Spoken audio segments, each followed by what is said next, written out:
चलिए लास्ट वाला ये saline, saline and alkali soils, लवणी और क्षारीय मृदाएं। सैलाइन और एल्कली, एल्कलाइन बोलते हैं जिसको, सैलाइन एंड एल्कलाइन। मैंने आपको याद है नमक वाली मिट्टी बताई थी जहां पे पानी ज्यादा भरा होता है, वो जमा रहता है, कुछ याद आ रही कहानी इरिगेशन वाले टॉपिक में? हाँ, ये वही वाली मिट्टी होती है। तो लिखिएगा फाउंड इन दोज एरिया, ऐसे क्षेत्रों में पाई जाती है, found in those area where excess amount of irrigation is done, जहां पर सिंचाई की अधिक मात्रा का प्रयोग होता है। Access amount of irrigation is done. तो लॉजिक बात होती है कि जहां पर सिंचाई ज्यादा होगा इसका मतलब पानी ज्यादा होगा, पानी ज्यादा होगा तो मतलब साल भर पानी होगा, साल भर पानी हमेशा मिलता है नॉर्थ इंडिया में। ठीक बात है, साउथ में तो याद है तालाब वाली कहानी। तो नॉर्थ, कौन से एरिया? कैल्सीफेरस होगा, दिया है उसमें कैल्सेरियस, हाँ कैल्शियम वाली भी दिया होगा सॉइल। एरिया चेक कीजिए उसका, पंजाब हरियाणा राजस्थान, अगर वही एरिया मिल रहा होगा तो वही होगी। कुछ और है वो, Punjab Haryana Rajasthan western UP, Punjab Haryana Rajasthan western UP, ध्यान से, पंजाब हरियाणा राजस्थान वेस्टर्न यूपी, ये आपके पोर्शन में मिलती है। 1.7 lakh square kilometre, 1.7 lakh square kilometre का एरिया होता है।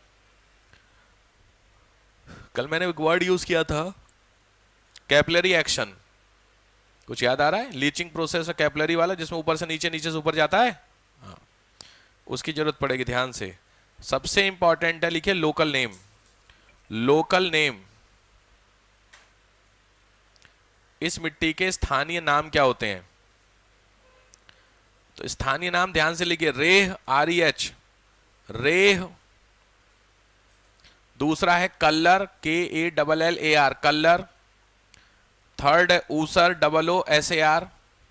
ध्यान से नाम लिखना भाई, लोकल है। रेह, कल्लर, ऊसर, राथड़, RATHAR, राथड़, राथड़। थूर, THOOR, चोपन, CHOPAN, ये जनरली यूपी में मिलेंगे आपको, चोपन। ठीक, लॉजिक है, मैंने बताया। अगर एक चीज, अच्छा मैंने उधर वर्ड यूज किया था, याद है आपको, कि अगर सॉइल आपकी एसिडिक नेचर की है तो उसमें जिप्सम मिलाते हैं। ये बात पता हो तो ठीक है, नहीं तो पीछे आपने लिखा एसिडिक इन नेचर वाली, कोई लिखे थे? कोई एक सॉइल लिखाई थी ना एसिडिक नेचर वाली, हिल्स वाली में एसिडिक नेचर की थी ना, वहां उसी में लिख लो ट्रीटमेंट किया जाता है जिप्सम से, लिख लो उसी हिल्स वाले में लिख लेना, treatment is done by gypsum. जिप्स, ध्यान रखिए, एसिडिक सॉइल को नॉर्मल सॉइल को कन्वर्ट करना पड़ेगा तो जिप्सम मिलाना पड़ेगा, ये रूल याद रखिए। अब आप समझ गए? अब इधर आइए, ये वाली आप कौन सी पढ़ रहे हैं? बेसिक, यानी एल्कलाइन सॉइल पढ़ रहे हैं। तो इसको आपको नॉर्मल, क्योंकि क्षारीय मिट्टी और एसिडिक मिट्टी दोनों में फसल नहीं होती है, तो उसको अगर आपको कन्वर्ट करना है तो उसमें लिखिए मिलाया जाएगा चूना, लाइम, ट्रीटमेंट ऑफ लाइम। चूना मिलाते हैं इन मिट्टियों में उसके लिए, सॉल्यूशन के लिए, चूना एल्कलाइन में। Treatment is done bye lime. चूने का प्रयोग करेंगे इस मिट्टी को फर्टाइल करने के लिए। एसिडिक वाली में क्या मिलाएंगे? जिप्सम।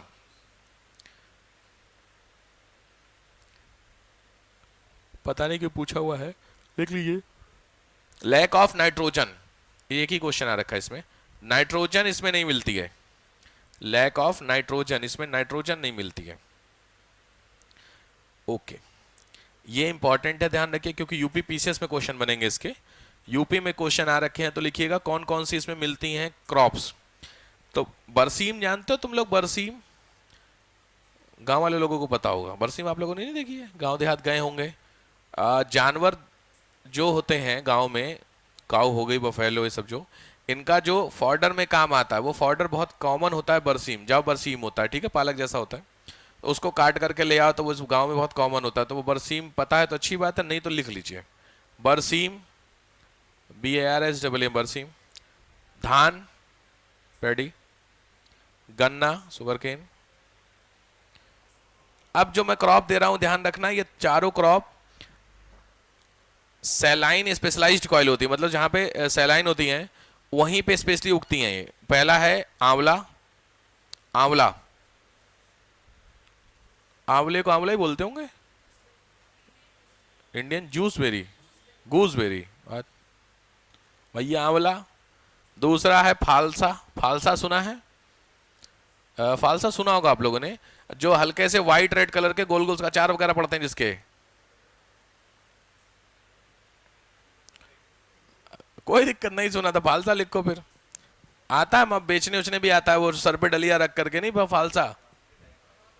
करौंदा अलग है, करौंदा अलग है, करौंदा तो अलग है, फालसा करौंदा जैसा ही होता है, स्ट्रक्चर वैसा ही होता है। फालसा, जामुन, जामुन तो जानते हो कि जामुन नहीं जानते हो? हमारे सब अमेरिका में पैदा हुए हो हैं। जामुन हो जाता है बस उस मिट्टी के अंदर। मेनली अगर आपसे स्पेशलाइज्ड पूछेगा तो जामुन खारी में भी हो जाएगा, बाकी नहीं होंगे। समझ रहे हो बात को? जामुन। और चौथा है अमरूद, गुआवा। ठीक है, ये मेजर क्रॉप्स होती हैं जो सॉल्टी में भी हो जाती हैं। ये तो इनकी एक तरीके से स्पेशलाइजेशन हो गया ना इनका। अमरूद तो देखा ही होगा आप लोगों ने, गुआवा। ठीक, हाँ ठीक, डन। ये हो गई आपकी टोटल, गिनना कितनी है टोटल? 2 4 6 7 8 हो गई। अच्छा उधर 8 ही थी ना ICR वाली, हाँ ठीक है। ये हो गई आपकी, है लिखिए, नेक्स्ट हेडिंग डालिए, छोटी सी है। On the basis of ecology, पारिस्थितिकी आधार पर, मिट्टी का क्लासिफिकेशन ही बता रहा हूं मैं। On the basis of ecology, ecology के आधार पर पहली मिट्टी होती है रेसिडियल सॉइल, रेसिडुअल अवशिष्ट मिट्टी। First is residual soil.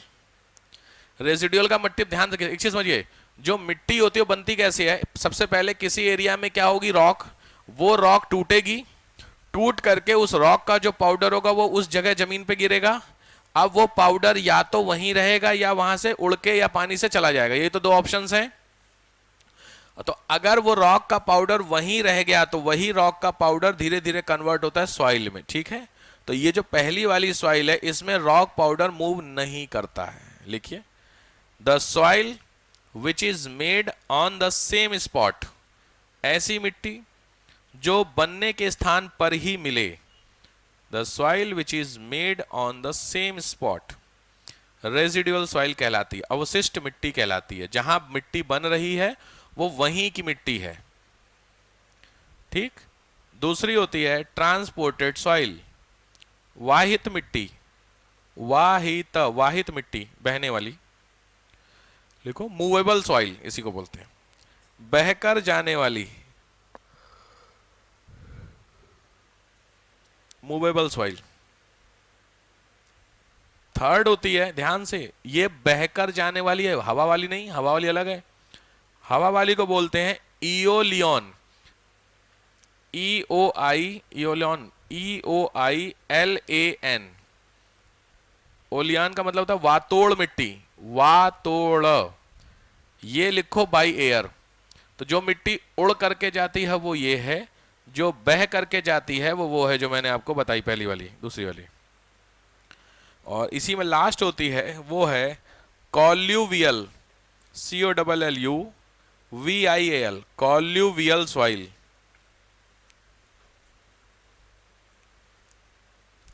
कॉल्यूवियल मिट्टी, ये लिखो, due to the attraction force of earth, earth के आकर्षण बल के कारण एक जगह से दूसरी जगह पहुंचती है। Due to the attraction force of earth, earth के आकर्षण के कारण, मूवमेंट के कारण यहां से वहां जाती है। इसको बोलते हैं कॉल्यूवियल सॉइल।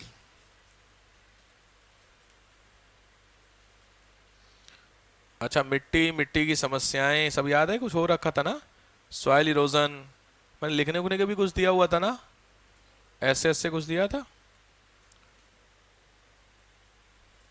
अच्छा ठीक है, ये है तो वैसे चीज।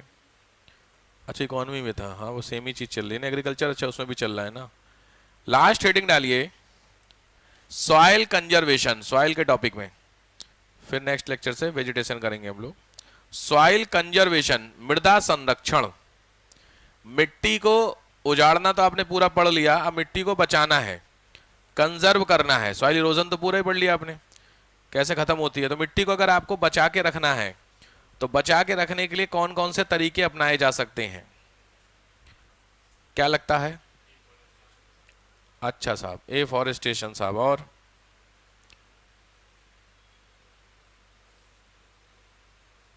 एक ही पता है, यही जिंदगी भर पढ़ा हमने, हाई स्कूल से यही पढ़ते आ रहे। पेड़ लगाओ, मिट्टी बच गई, उसके आगे पेड़ नहीं है मेरे पास, अब कुछ नहीं हो सकता सर, नहीं तो ऑप्शन तो देने पड़ेंगे ना यार, खाली पेड़ लगाना सॉल्यूशन थोड़ी है। तो पेड़ तो एक है, ठीक है, लिखिए। नंबर शुरू करें, ध्यान से, पॉइंटर टू पॉइंटर लिख लो।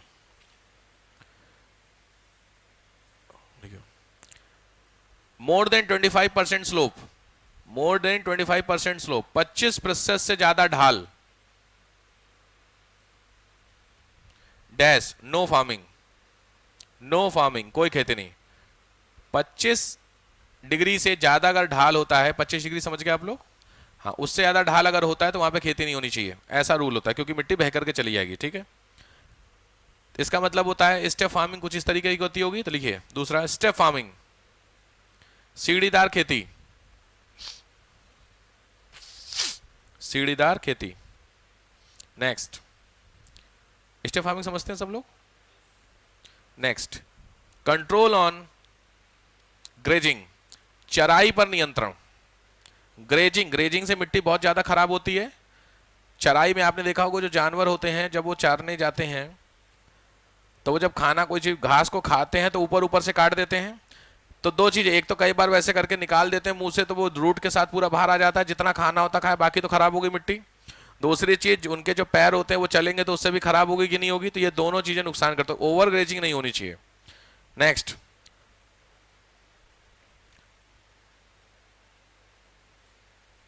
शिफ्टिंग एग्रीकल्चर, स्थानांतरित कृषि, शिफ्टिंग एग्रीकल्चर, स्थानांतरित कृषि, डैश, नो, शिफ्टिंग एग्रीकल्चर बंद कर दीजिए। झूम कृषि एग्रीकल्चर में कवर करोगे, इसी संडे वाले लेक्चर में कवर करोगे आप, ठीक है। किसी ने पूछा भी था शायद मेरे से, शिफ्टिंग वाला बताया नहीं, यहाँ डिटेल में बताऊंगा मैं इस बार इकोनॉमी वाले में। शिफ्टिंग एग्रीकल्चर क्या होता है, उसके बैन कैसे लग सकता है, वो इस वीकेंड, कल परसों वाले, परसों जो लेक्चर होगा उसमें होगा शिफ्टिंग वाला। Next, contour farming, CONTOUR, contour farming,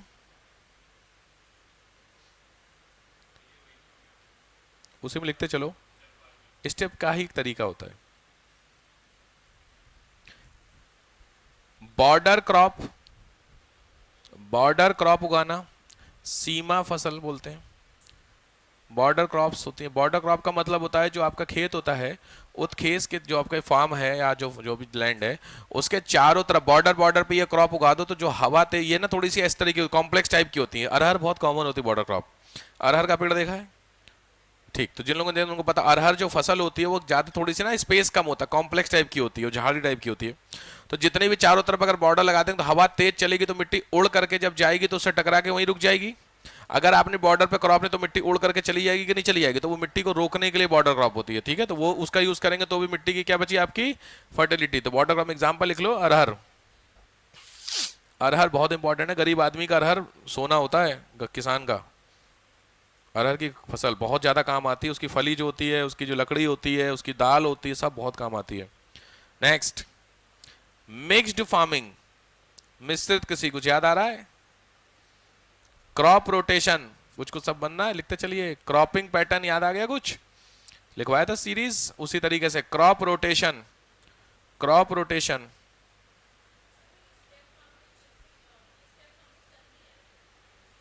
मतलब हाँ, step farming yes, shifting no. अच्छा, वो भी समस्या हो रही है आपको? अच्छा तो भाई लिख लो इसको। हाँ, वो सब करनी है, खाली वो रोक देना, क्या नाम, शिफ्टिंग नहीं, बाकी सब यस चल रहा है। नेक्स्ट, वन्य कृषि, फॉरेस्ट फार्मिंग, वन्य कृषि, फॉरेस्ट फार्मिंग भी होती है, फॉरेस्ट के हिसाब से फार्मिंग करके। अच्छा, जो बैरन लैंड है वहां पे ग्रेजिंग तो हो ही सकती है, खेती नहीं हो सकती, तो ग्रेजिंग वाली फसलें तो उगा सकते हैं, वो लिख लीजिए। Convert barren land into grazing yard, convert barren land into grazing land, बंजर भूमि को चरागाह में बदल दीजिए, बंजर भूमि को चरागाह में बदल दीजिए, वो भी आपके काम करेगी।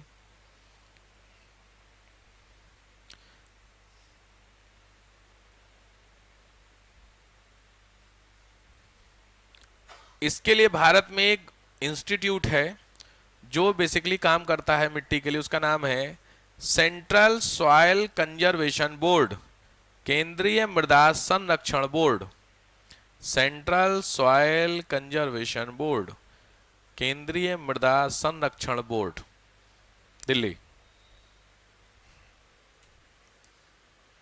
ये इंस्टीट्यूट है जो इसके लिए काम कर रहा है।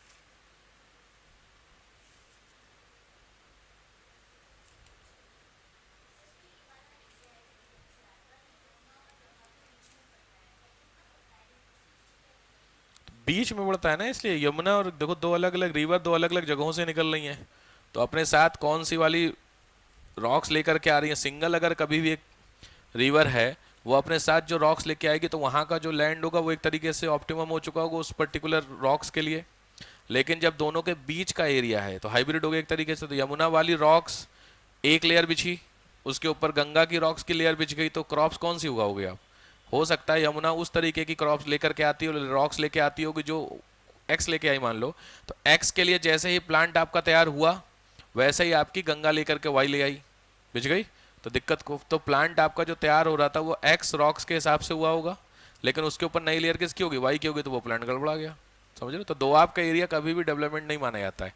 इसीलिए सबसे ज्यादा जो फ्लडेड एरिया होता है, बाढ़ वाला एरिया होता है, वो सबसे ज्यादा फर्टाइल माना जाता है, क्योंकि बाढ़ किसी एक नदी में ही आएगी, और किसी एक नदी में बाढ़ आएगी तो नदी में जो रॉक्स होंगी मेल्ट फॉर्म में जो आएंगी सॉल्युबल फॉर्म में, उसकी एक लेयर हो जाएगी। भाई कोसी है, सोच के देखो, गवर्नमेंट जो है वो हर साल जब भी कोसी में बाढ़ आने वाली होती है तो वहां के लोगों को बिहार साइड में मना करती है कि खाली कर दीजिए एरिया, लेकिन वहां के लोग सोचो खाली नहीं करते हैं। और ये आज की बात नहीं है, ये वहां पे कई सौ सैकड़ों साल से चीज है, क्योंकि सीधी बात है जो फ्लड वाला एरिया है, आपको क्या लगता है क्यों नहीं खाली करते होंगे, भले मर जाएंगे लेकिन एरिया नहीं खाली करेंगे, क्यों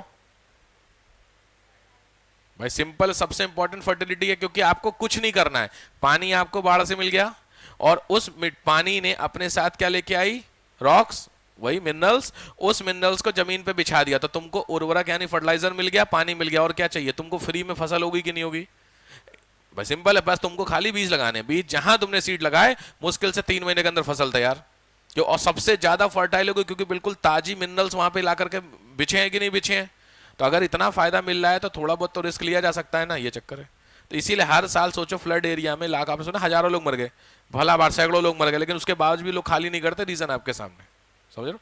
तो बट वो केस में हो सकता है जो सिंगल रिवर का फ्लडेड एरिया होगा वहां मिल सकता है, लेकिन जो ये आपका दोआब वाला एरिया होता है वहां पे सबसे बड़ा मेन होता है कंफ्यूजन, ये होता है कौन सी क्रॉप को उगाया जाए, वो डिपेंड करती है कौन सी वो रिवर बेल्ट में है। अगर दोनों के बीच की बेल्ट है तो दिक्कत है। क्लियर? लिख क्या लिखे हो, कुछ लिख रहे थे, बोला था मैंने सॉइल कंजर्वेशन वाला पोर्शन, तो ठीक है, ठीक है। यहाँ पे आपका सॉइल वाला जो पोर्शन होता है वो समाप्त हो जाता है। एक चीज मैं चेक कर लूं, फिर मैं अगले टॉपिक पे आता हूं, अगर बच रहा हो कुछ तो।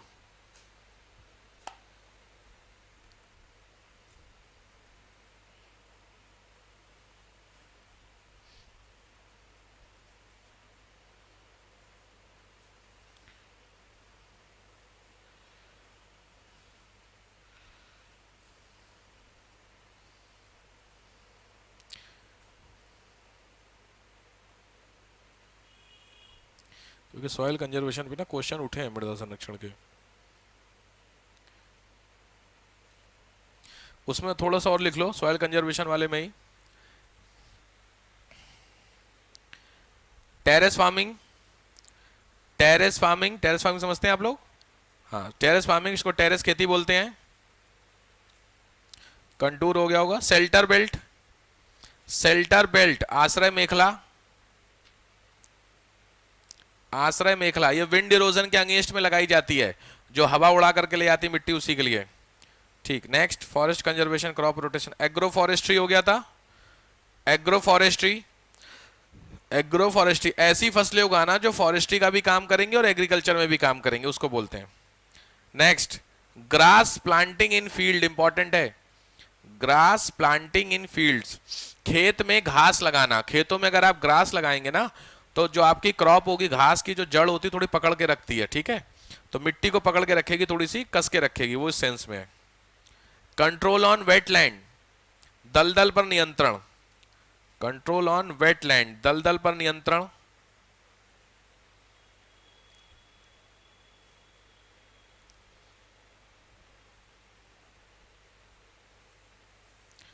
प्लान्स,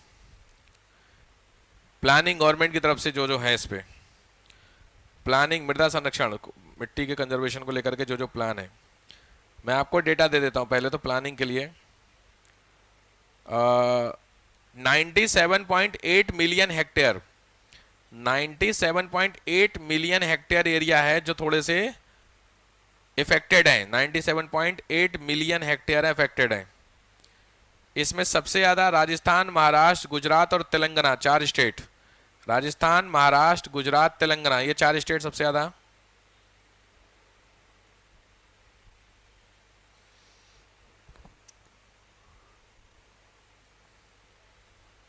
हाँ बोलो। ठीक, तो ये सारे रीजंस हो गए। क्या होता है गवर्नमेंट के लिखिए प्लान्स, सरकार के मृदा संरक्षण को लेकर के किए गए एफर्ट्स। पहला है soil health card, SSC, soil health card, मृदा कार्ड इसको बोलते हैं, सॉइल हेल्थ कार्ड, समझ गए होंगे। दूसरा कृषि विकास योजना, केवीवाई, कृषि विकास योजना। नेक्स्ट, मैंने तुम लोगों को शायद लिखने के लिए भी दिया था एनबीएस स्कीम, याद है, न्यूट्रिएंट बेस्ड सब्सिडी। कहो देवियों सज्जनों, न्यूट्रिएंट बेस्ड सब्सिडी याद है, नीम कोटिंग वाला बताया था मैंने। हाँ तो लिखो न्यूट्रिएंट बेस्ड सब्सिडी, पोषण आधारित सब्सिडी, जो जितनी ज्यादा इंपॉर्टेंट करेगा उसको उतनी ज्यादा सब्सिडी मिलेगी, कुछ याद है। Next neem coating, neem coating on fertiliser, उर्वरकों पे नीम की कोटिंग करना, neem coating of fertiliser, fertiliser की कोटिंग करना। Next NDDP, NDDP, national desertification development plan, NDDP. Green India mission, green India mission, MNREGA,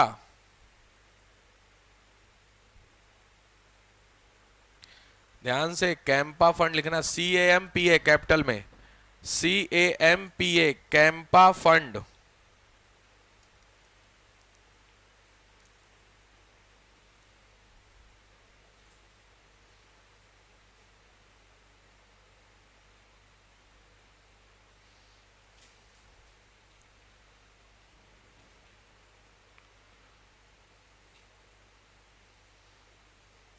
NAFCC, NAFCC,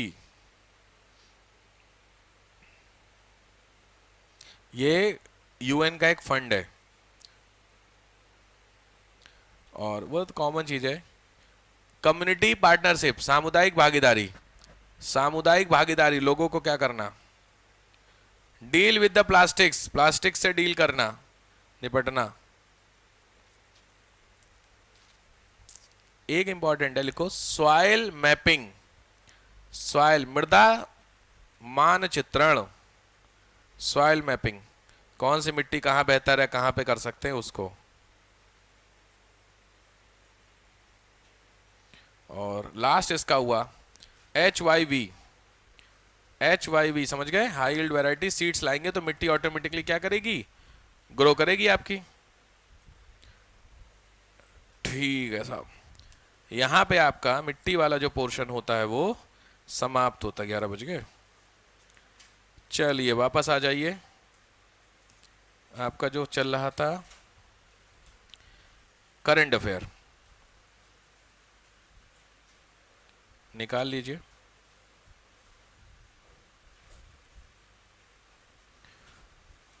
current affair,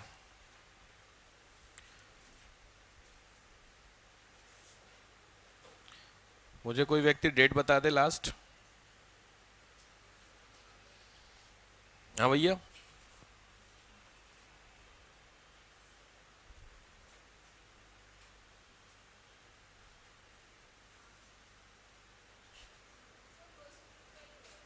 first 5 दिसंबर। अच्छा,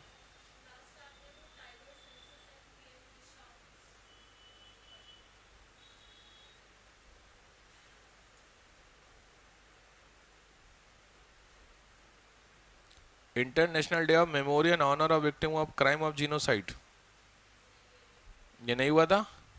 लिखिए 9 दिसंबर, 9 दिसंबर international day of crime of genocide, जनसंहार के विरुद्ध दिवस। नरसंहार होता जीनोसाइड, उसके विरुद्ध दिवस हुआ है। डे है 9 दिसंबर को है, ठीक है। जीनोसाइड होता है जनसंहार, नरसंहार बोलते हैं, उसके अगेंस्ट में होता है। 1948 से मनाया गया, स्टार्ट हुआ इसको 1948 से। नेक्स्ट, सेम डे 9 दिसंबर international anti corruption day, anti corruption अंतर्राष्ट्रीय गैर भ्रष्टाचार दिवस, anti corruption day. Soil day 5 दिसंबर यहाँ दिया हुआ है यार।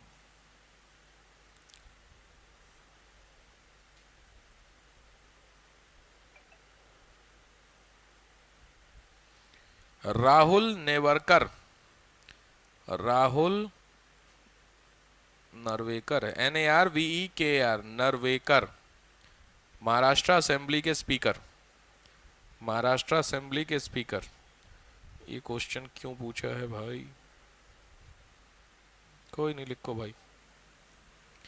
Next news, India, Indian hockey team dash 5th junior hockey Asia cup, 5th junior hockey Asia cup को जीता इंडिया ने। 5th junior hockey Asia cup important है, 5वीं बार जीता है, 5th है। इससे पहले 2011, 15, 23, 24, 2011, 15, 23, 24 इसको जीता था।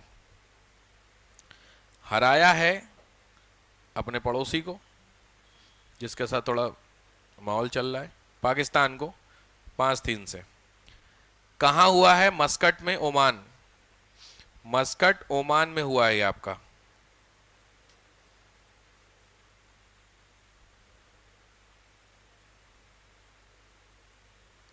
ठीक है सर। Next,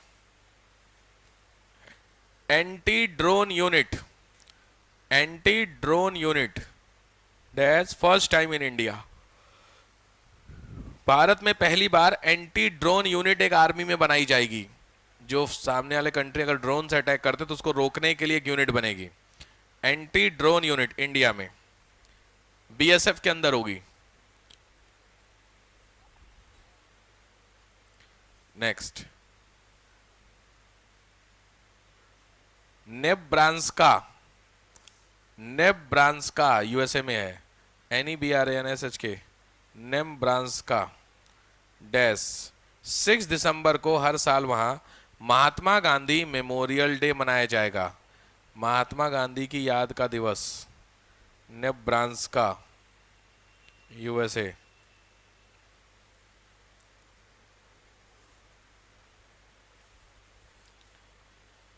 next,